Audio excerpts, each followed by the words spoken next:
Fala galera do Pinafute, será que o Neymar vai ir para o Flamengo na próxima temporada? Milan tem interesse em Hugo Souza e o Crystal Palace fez contato pelo Ryan. Se você quer saber mais sobre essas notícias e as outras que estão rolando aí nas últimas semanas no mercado da bola, fica até o final desse vídeo que eu vou contar para vocês o que tá rolando aí nas últimas semanas. Beleza? Meu nome é Gu, peço para vocês que estão assistindo, se inscrevam no canal, curta o vídeo, comenta, compartilha com seus amigos, me ajuda bastante, beleza? Começando aqui pelo principal aqui da frente da capa aqui, que é o Neymar, que saiu uma notícia aí do Matteo Moretto, né, junto com o Marca, de que o Neymar talvez possa jogar no Flamengo ano que vem. Vou ler a reportagem para vocês. O Santos está pressionando para renovar o contrato de Neymar, mas o Flamengo está considerando a proposta. O jogador brasileiro tem como objetivo chegar à Copa do Mundo. O Santos quer renovar o contrato de Neymar por mais uma temporada e as negociações estão bastante avançadas. Ainda não há uma data concreta para a reunião que finalizará o acordo, mas a impressão é de que já existe um entendimento verbal.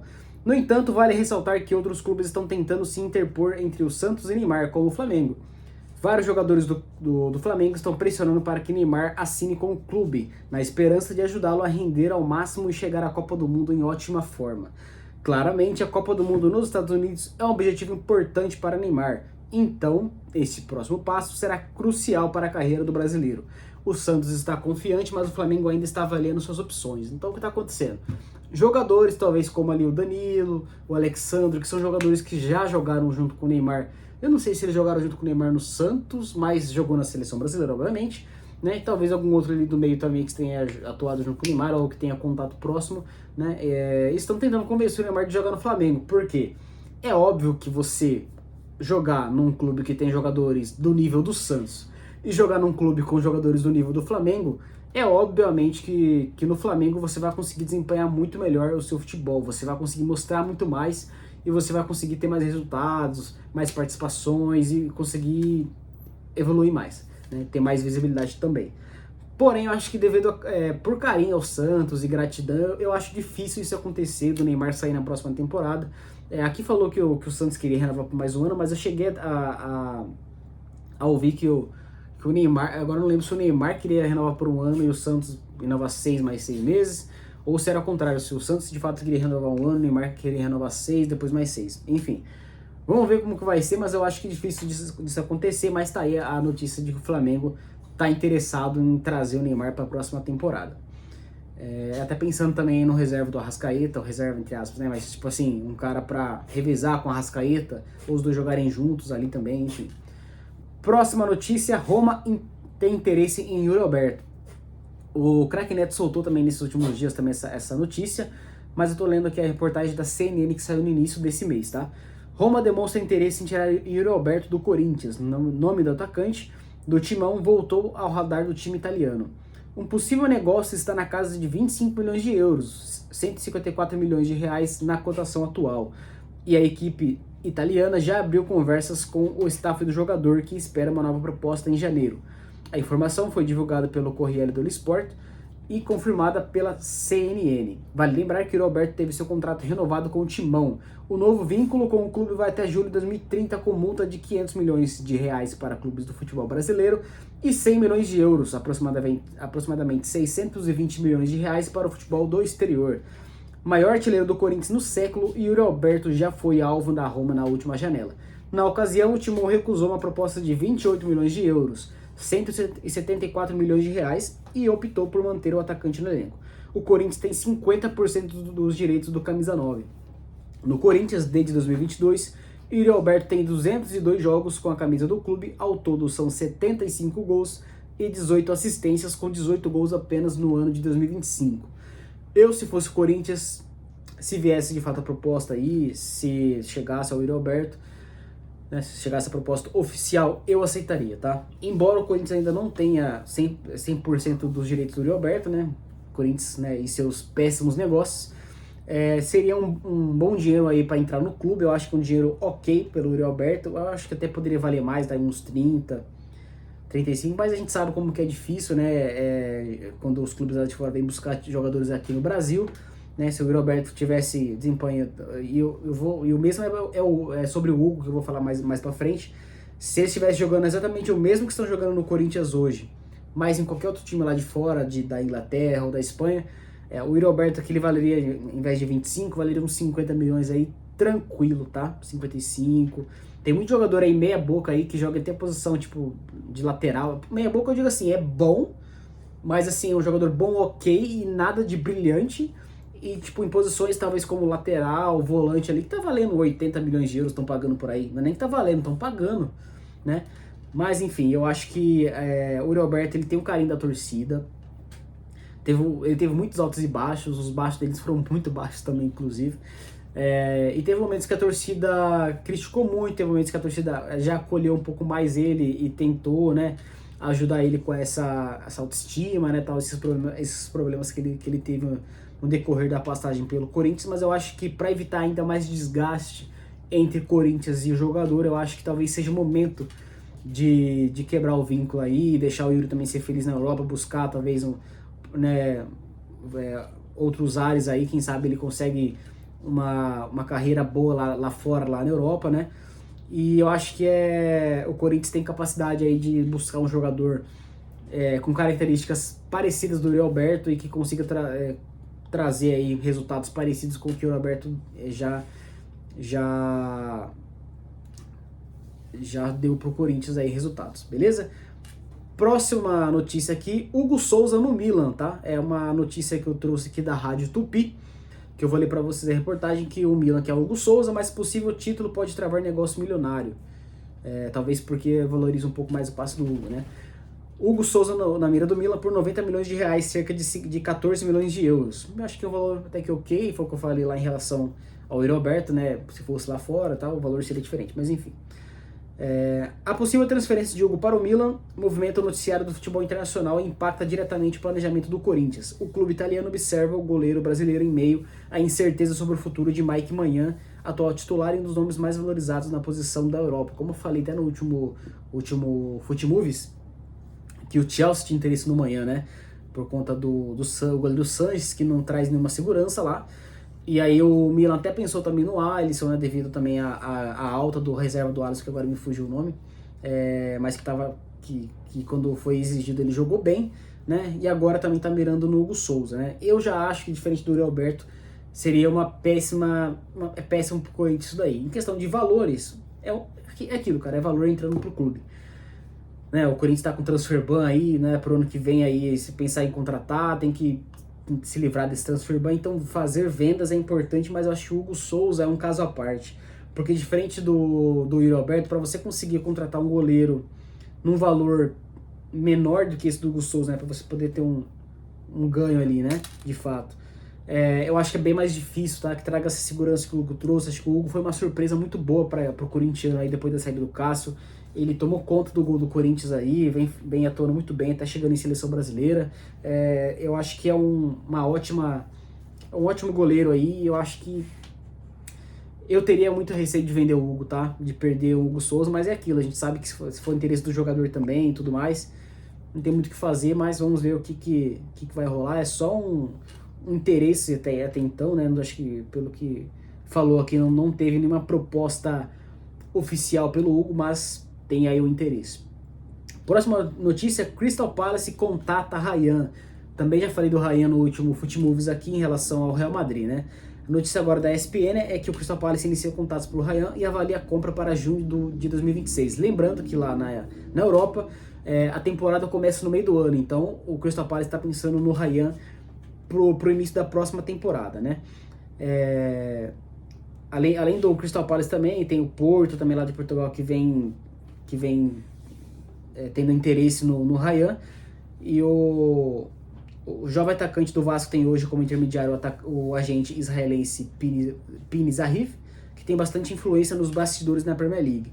A ideia dos ingleses é articular desde já uma negociação com a promessa do Cruz Maltino, mas com a plano final de sacramentar uma eventual transferência apenas para junho de 2026, ou seja, no mercado de verão europeu.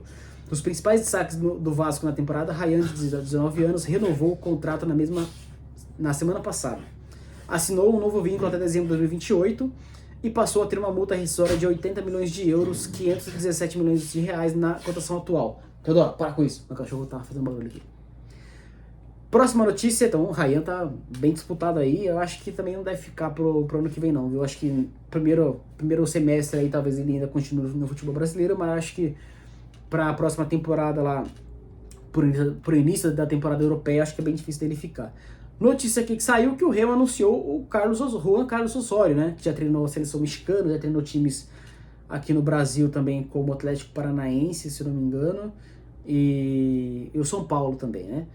Então aqui, ainda sem data para chegar em Belém, o treinador colombiano que comandou o México no Mundial da Rússia em 2018 irá assumir o terceiro clube brasileiro na carreira, né? O Juan Carlos Osório, que vai substituir o técnico Guto Ferreira. Me diz aí, torcedor remista, quem está assistindo, se estiver assistindo aí, o que vocês acham dessa contratação do Remo? Outra notícia de contratação de treinador, que o Internacional anuncia o Pesolano para a próxima temporada, né? O Paulo Pesolano, que vai comandar o time em 2026, o Internacional que tinha interesse no Tite, mas o Tite acabou assinando com o Cruzeiro. E o uruguaio terá a segunda oportunidade como técnico no futebol brasileiro. O vínculo do profissional é válido até o fim de 2026, ainda não há definição para a data de apresentação. Uma aposta para o Internacional aí, né?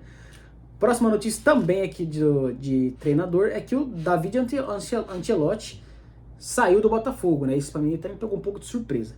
Vou dar uma lida aqui, a reportagem é do GE, eu não vou ler tudo, que é muito grande a reportagem. Maior atrito prévio à demissão foi por causa do preparador físico Luca Guerra. Fontes próximas ao técnico garantem que a decisão de deixar o Botafogo não foi impulsiva. O Botafogo havia decidido pela saída de Luca Guerra no começo de novembro, mas o clube resolveu que só comunicaria a decisão após o fim do Campeonato Brasileiro por motivos de logística. O primeiro contato oficial com o David Ancelotti sobre o assunto aconteceu há cerca de um mês, e o técnico inicialmente entendeu as queixas da diretoria. Enfim, fontes ouvidas pela reportagem apontam de que Luca passava por cima da hierarquia no departamento médico do Botafogo. O preparador físico teria o hábito de ignorar instruções passadas pelo núcleo de saúde e performance, como informações de mapa e calor, cansaço e leitura física de fisiologia, preparando os treinos do clube carioca de maneira que preferia. Ou seja, o David, o Ancelotti, ele não tinha muita autonomia, vamos dizer assim, então, nesse sentido. E aí, vamos dizer assim, torcedor do Botafogo, que pode dizer, você abriria a mão do Ancelotti por conta desse preparador físico? Porque eu acho que se você contar a posição que terminou o Botafogo no ano aí, no campeonato, o primeiro trabalho do David Ancelotti era uma aposta, né? E eu, assim, se você contar por ser uma aposta, eu acho que ele chegou bem no Botafogo, né? Fez uma temporada ok pelo clube. Você esperava o quê do Botafogo na primeira temporada? Se você esperava muito mais coisa, então você não contratasse o David Ancelotti, você contratasse já um cara de muito nome, de muito peso, para chegar já para ser campeão no clube, né? Então, assim, eu acho que talvez aí, eu não sou botafoguense, né, assim, mas talvez eu acho que foi um erro do clube do Botafogo não segurar o David Ancelotti e tomar outras providências, né? Além disso, também tem outros motivos aqui, né? Mas também o planejamento do Botafogo para 2026. O treinador relatou à diretoria a necessidade da contratação de reforços para o elenco estar de acordo com os objetivos apontados por John Textor, como a disputa por títulos no próximo ano. As movimentações iniciais no mercado, porém, não lhe davam garantia que haveria um grupo competitivo suficiente para atender o desejo do dirigente americano.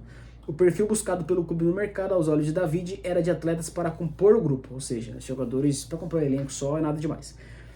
Havia ainda o temor de que o Botafogo sofresse o transfer ban pelo caso do Thiago Almada. O time brasileiro terá que pagar 21 milhões de dólares para evitar a restrição à contratação de novos jogadores. Ou seja, o David Ancelotti estava vendo que está muito instável, tinha essa questão com o preparador físico aí, e também ele não estava muito seguro do planejamento do Botafogo para o ano que vem, e talvez aí, né, ser um planejamento abaixo do que esperava, do que o John Textor queria também, e aí ele não conseguir ter um bom rendimento e depois ser mandado embora também talvez aí e tal, já decidiu aí por encerrar o vínculo. Mais notícia aqui do Botafogo, notícia do GE, que o Botafogo negocia com Rodriguinho, Pablo Maia e Ferrarese do São Paulo. São Paulo esconde lista, mas deve trocar Ferrarese, Pablo Maia e Rodriguinho com o Botafogo. Diretoria segue em conversas avançadas e espera concluir negociações nos próximos dias.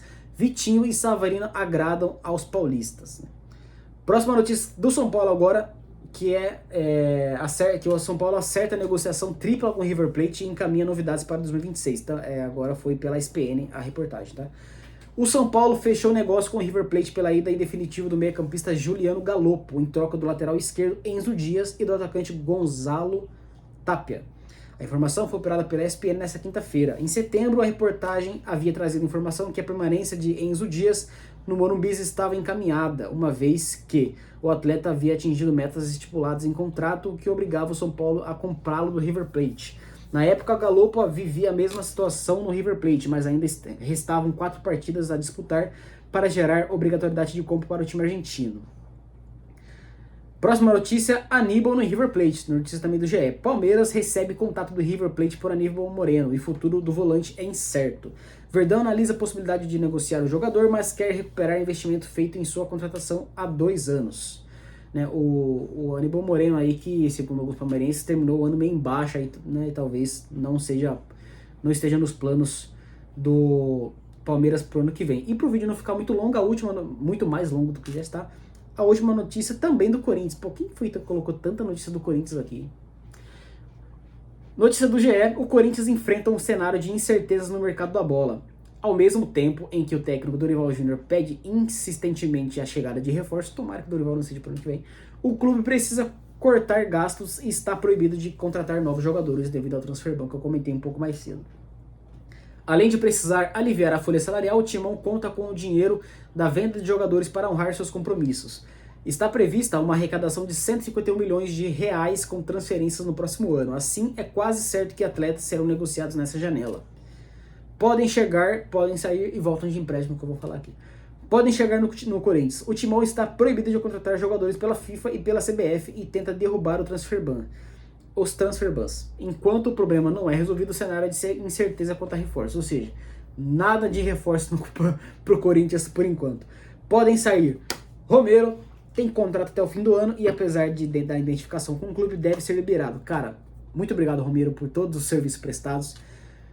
Já é considerado um ídolo do Corinthians por muitos aí, talvez por mim também acredito que é considerado um ídolo também do clube, mas não dá mais, né? Até mesmo como reserva, pô, você pensar, vai sair o Memphis, vai entrar o Romero. E aí, o que vai fazer diferente? Né? Thales Magno, empréstimo do New York City está chegando ao fim e o Corinthians não pretende renovar o contrato. Volta lá para os Estados Unidos, Thales Mágico. Começou até que bem, né? Todo, mas né, é isso. Próximo, Charles. O volante está na mira do Curitiba para o ano que vem, mas até o momento não há negociação aberta. O Charles é um jogador, ele é um cara que ele é bem colaborativo, ele é marcador, né? Aquele cara de marcação mais ali. Mas realmente nada mais que compor elenco. Talvez eu mantesse o Charles aí para compor elenco, tá, galera? Mas enfim, vamos lá. Voltam de empréstimo. Fagner está cedido ao Cruzeiro até o fim do ano e possui contrato com o Corinthians até 2026. Bom, volta para ser reserva do Mateuzinho, né? Será que ele vai querer ser reserva? Bom, lá no Cruzeiro ele já era reserva, né? A não ser também que ele queira encerrar a carreira, né? Não sei quantos anos o Fagner tá, mas também não é um garoto. Quem sabe, talvez o que ele possa fazer, aceite ser reserva do Mateuzinho até o final do ano, chega no final do ano e encerra a carreira. Pode ser. Quantos anos? Eu vou até ver quantos anos que tem o Fagner do Corinthians. Fagner do Corinthians, 36 anos. Galera, eu acho que é isso. Eu acho que ele vai voltar pro Corinthians, vai ser reserva do Mateuzinho, né? Vai compor o elenco. Pô, pra compor o elenco do Corinthians, pra ser reserva do Mateuzinho, show de bola. E no final do ano, talvez ele encerra a carreira. Eu acho que é o que vai acontecer. Alex Santana. Puta, tá no Corinthians ainda esse cara. Emprestado ao Grêmio, tem vínculo... tá. Desculpa, tá emprestado ao Grêmio, né? Emprestado ao Grêmio, tem vínculo com o Timão até dezembro de 2027. Puta que pariu. Bom, talvez até por isso que tá mandando o Charles embora. O Charles pro Curitiba, né? Tá mandando não, né? Tem interesse do Curitiba, né? Pô, mas eu prefiro 1000 vezes. Cara, tenta vender o Alex Santana aí, cara. Dá embora. Dá de graça. E mantém o Charles. Pelo menos. Enfim. Pedro Raul tem contrato com o Corinthians... Para toda hora. Desculpa, galera. Tem contrato com o Corinthians até 2028 e volta ao clube após empréstimo ao Ceará. Bom, você pensar aí na saída do... Cara, eu acho que também o Pedro Raul vai ser difícil de vender, tá? Se bem que até que ele fez um ano ok pelo Ceará, tá? Acho que fez um ano até que bom pelo clube. Sei que se eu tiver algum torcedor do Ceará aí, me diga melhor vocês aí, o que vocês acham. Mas acho que não tem espaço no time, agora com o Guinegão aí também, né, que vem jogando bem. Pô, mantém o moleque da base, não esquece Pedro Raul, na minha opinião. Tinha que dar um jeito de mandar embora também, vender, ou emprestar de novo aí pra não ter que pagar salário, pelo menos. Pode renovar, Michael. Timão fez proposta ao Shakhtar Donetsk da Ucrânia para ficar com o jogador por empréstimo em mais uma temporada. Então o Michael que está emprestado, o Corinthians tem interesse em manter o Michael por mais uma temporada via empréstimo. Para compor elenco também acho que é bom, tá? Eu acho que o Michael para ser titular do Corinthians não me pega muito não, sabe? Eu acho que ele é um jogador bem constante, bem limitado. Angileri, com divergências financeiras, ainda não chegou a acordo para renovar o contrato que acaba em dezembro. Eu acho que, assim, cara, eu prefiro mil vezes o Angileri do que o Hugo, tá? E aqui não tem notícia sobre o Hugo, né? Eu preferia mil vezes tentar negociar o Hugo aí e manter o Angileri no time que, para um reserva, né? O Matheus Bidu que tá voando aí. Inclusive, uma notícia aqui que rodou também é sobre o Renan Lodi no Corinthians. Nada a ver, galera. Ele ia vir com salário alto e o Biduzeira tá tomando conta do recado aí, tá muito bem na lateral esquerda. Anunciado. Desculpa. Esse aqui era do. Cara, esse aqui era do Aníbal Moreno. Ficou fora aqui, tá? Aqui uma notícia do Aníbal Moreno aqui. Que, enfim, já passou, beleza. Ficou descasado aqui a notícia do Aníbal Moreno. É isso, galera, que eu tinha pra trazer pra vocês. Essas são as notícias do mercado da bola da última semana, aqui do Foot Movies. Espero que tenham gostado. Comenta aí o que vocês estão achando dos vídeos, tá? Se vocês querem vídeos mais curtos, você continua esse tamanho aqui. Peço novamente quem ficou até o final aí, se inscreve no canal, curte o vídeo. Agradeço demais, até a próxima. Valeu!